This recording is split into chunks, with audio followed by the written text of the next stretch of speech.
Hey, in this video, I'll show you how to make your YouTube subscription private. It's the same thing for an Android device, for an iPhone, for any mobile device in 2021. So make sure you give this video a like, subscribe if you're new, and also comment down below if you have any questions around the video whatsoever.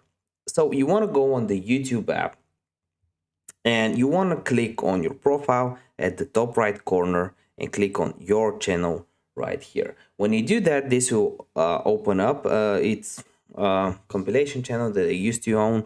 And when you click on edit channel right here, you have this option under privacy, keep all my subscription private. If you switch it off, your subscriptions, everyone will see them. If you have it like this, people won't see them. So it's as simple as that.